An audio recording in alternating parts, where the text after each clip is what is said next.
सालों में इस देश में वो शब्द नहीं मिला महिलाओं के लिए कि अगर कोई महिला राष्ट्रपति बनेगी तो उसको क्या कहेंगे।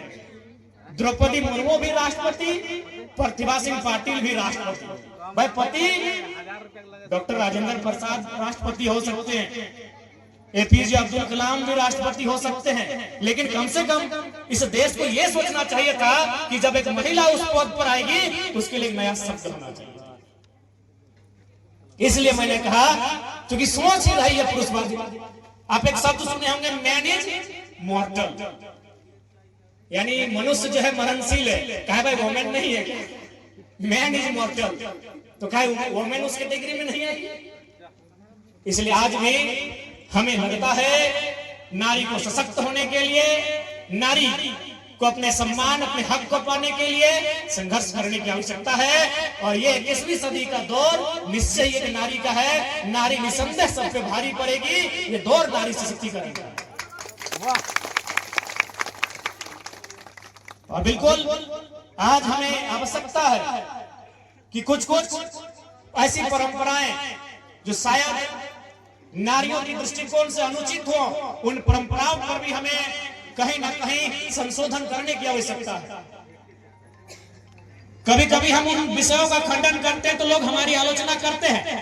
जैसे अचानक एक दिन हमारे दिमाग में एक बात आया कि कोई महिला 70-80 साल की उम्र में अगर वो अपने पति से पहले अगर स्वर्गवासी हो रही है तो लोग उसको कहते हैं सुहागन। एक महिला जो 60-70 साल की उम्र है उसकी, वो स्वर्ग सिधार रही है, यानी अपने शरीर को त्याग कर रही है, लेकिन शर्त उसका पति जिंदा है, वो सुहागन है। लेकिन यही अगर अपने पति से बाद में अगर इस दुनिया को छोड़ रही है वो अभागा। तो हमने को तर्क दिया कि आप सर्वे कीजिए तो पूरे भारत देश का जितना अभी पति और पत्नी का शादी हो रहा है, एक लड़का और एक लड़की का, अनुमान लड़का का आयु ज्यादा होता है कि नहीं होता? एक मिल जाता है अभिषेक बच्चन और सचिन तेंदुलकर। जनरली लड़की की उम्र 5 साल 10 साल लड़का की तुलना में कम होता है। यानी भाई आप क्या चाहते हैं? आप उसको सुहागन यानी बढ़िया कब कहेंगे? जब वो पहले मर के चली जाए। एक तो जब उससे आप शादी कर रहे हैं तो 5 साल आयु कम है, यानी एक लड़का 20 साल का है, लड़की 15 साल की है। उसके बाद भी आप क्या चाह रहे हैं कि तुम पहले इस दुनिया को त्यागो तब सुहागन, नहीं तो अभागन। ये तो न्याय प्रिय नहीं।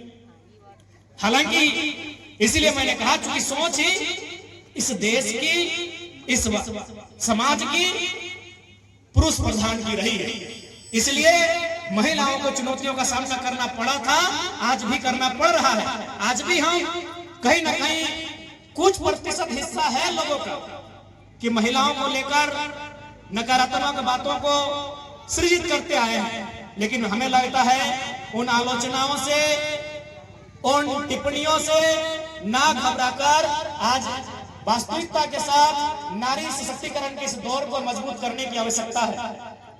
आज नारी यानी सृजन, नारी यानी सृष्टि। अगर नारी नहीं होती तो सृष्टि में सृजन नहीं होता। मैं आज आपको एक महत्वपूर्ण विषय बताना चाहूंगा, क्योंकि जब भी देखिएगा, जब कोई शायर, कवि या कोई लेखक जब नारियों के बारे में गीत गाता है या कविताएं लिखता है या शायरियां लिखता है तो कहता है नारी के लिए कोमल, नाजुक, इन शब्दों का फूल जैसे। तो इसमें भी बहुत सारे लोग आलोचना करते हैं। हो सके आज मेरे इस बयान के बाद मेरी भी लोग आलोचना करें, क्योंकि मेरा बयान सभी सुनते हैं। लेकिन मैं उन कवियों के, उन शायरों के उस तर्क को मानता हूं कि वास्तव में बनावट के दृष्टिकोण से जो नारी होती है वो कहीं ना कहीं फूल सी नाजुक और कोमल होती है। लेकिन एक सवाल है, क्यों होती है? एक नारी, अगर किसी कवि ने लिखा है वो कोमल होती है, वो नाजुक होती है, तो क्यों होती है? एकदम सिंपली आप समझिएगा। आपने कभी मिट्टी के बर्तन को बनते हुए देखा है? किससे बनता है? मिट्टी से। अगर मिट्टी को हम लोग कड़ा रखेंगे तो क्या वो मिट्टी का बर्तन बनेगा? नहीं बनेगा।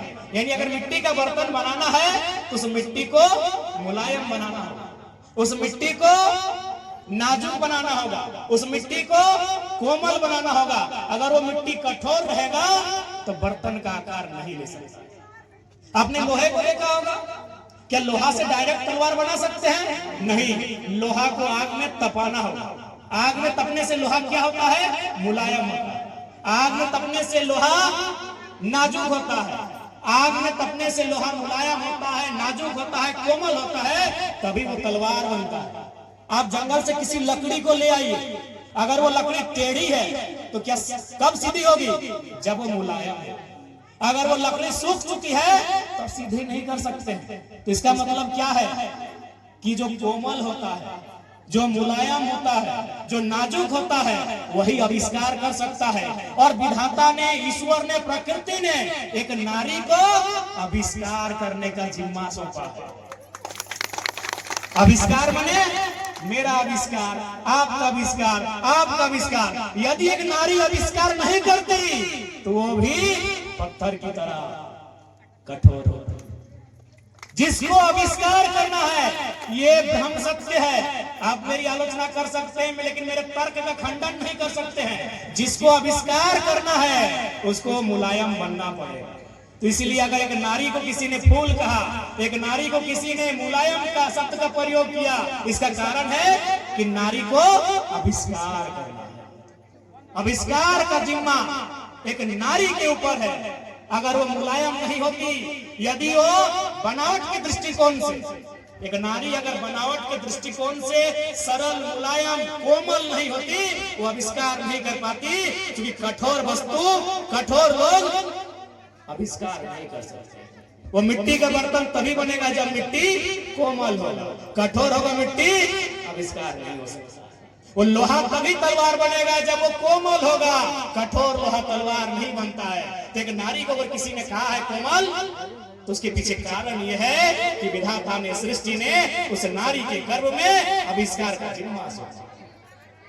तो इसलिए आपको ये जानना होगा, ये समझना होगा। और आप भली भांति जानते हैं, एक नारी सृजन करता है, एक नारी आविष्कार के लिए उत्तरदायी है।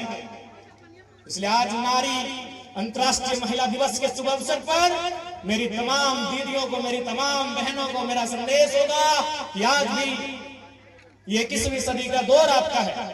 ये 21वीं सदी का ये दौर है जहां नारियों ने पायलट से लेकर राष्ट्रपति के पद तक को धारण किया है। ये 21वीं सदी का दौर। अब नारियां केवल बेलक लेकर चूल्हा नहीं फूंकती है। अब नारियां बेलक लेकर केवल चूल्हा नहीं फूंकती हैं। समय आता है तो बम लेकर दुश्मनों के टैंक को भी फूंक आती है। ये नारियां अब केवल पाउडर और काजल लगाकर श्रृंगार नहीं करती हैं। समय आता है तो आंखों में अंगार भी भरती हैं। दौर बदला। अब ये नारियां पर्दे में रहकर केवल शर्माना नहीं जानती हैं। जब समय सामने आता है तो शेरनी की तरह गुर्राना भी जानती हैं। और रामगढ़ की तो दीदियों ने स्थापित किया है। चाहे बूढ़ा खाप का आंदोलन हो, चाहे कुछ जो मांडू का आंदोलन हो, चाहे कोई भी आंदोलन हो, रामगढ़ की दीदियों ने इसे स्थापित किया है कि हम केवल श्रृंगार नहीं करते हैं। समय आता है तो आंखों में अंगार भी भरते हैं। ये आपने तो स्थापित किया है, आपने तो चरितार्थ किया है। इसलिए आज नारी अंतर्राष्ट्रीय महिला दिवस के शुभ अवसर पर हमारी तमाम दीदियों को शुभकामनाएं। और एक भाई होने के नाते हमारी जब भी आपको आवश्यकता होगी, निसंदेह हम आपके साथ पाएंगे। और बिल्कुल, चूंकि हम भी बचपन से थोड़ा सा नारीवादी सोच के रहे हैं, हम पुरुष हो के भी हमारी सोच नारीवादी रही है, फेमिनिस्ट हम लोग समझते हैं। इसलिए रहा है चूंकि बहुत कम आयु में हमारे पिताजी का देहांत हुआ है। तो जब से हमने देखा है, अपनी माँ को देखा है, हमने अपनी माँ को सिर्फ